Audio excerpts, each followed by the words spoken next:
So investigators still working to determine exactly how that sightseeing helicopter crashed into the Hudson River, killing all 6 people on board. Family had come in from Spain. Whole family was killed. The pilot was killed as well. And witnesses say the chopper broke up midair in the afternoon yesterday, sending it spiraling out of control until it did hit the water. The company involved now under scrutiny over safety concerns, and there's been a briefing this afternoon on the very latest. So let's get back to News Nation's Marcus Espinoza live in Jersey City and joins us now. What is the latest, Marcus?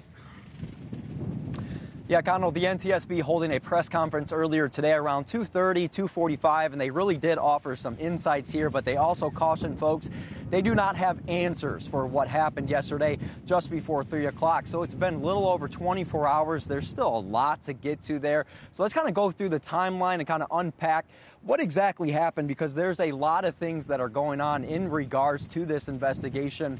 Because, again, yesterday really was about victim recovery. Yesterday was really about getting the people out of the water. 4 were pronounced dead on the scene. 2 were then pronounced at the hospital. It was a chaotic, complicated scene. Today is the first full day of investigation. The investigation focusing on the operation of the operator, owner of the helicopter, pilot qualification.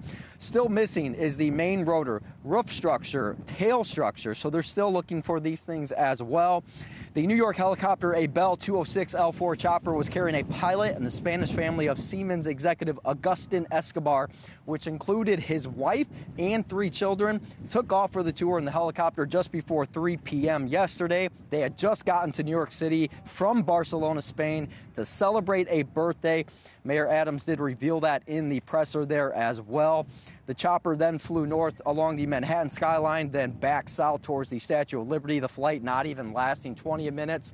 And then, actually, if you guys want to come out live to us here, if we can try to get this, but I'm not quite sure. I'll describe it for you guys if you want to come back out. There's some movement going on with investigators here. There's an NYPD boat that seems to be investigating a little bit. So they are in their first full day of investigation here. They're working with the NYPD. They are working with, of course, the Coast Guard. And then obviously they have their own investigators as well. So that's kind of the first new bit of activity that we've seen in a little bit today. But again, the scene right behind me by those 2 large police boats, that's where it happened yesterday, again, just before 3 o'clock. But they're still looking for parts of that helicopter that crashed, and really there's a lot to dig through right now. But they wanted to make sure they appreciated the efforts of the first responders there as well. Again, we had a family of 5 tragically perish along with that pilot. That pilot had hundreds of hours of experience, but they will, of course, review everything and try to figure out what exactly caused this. But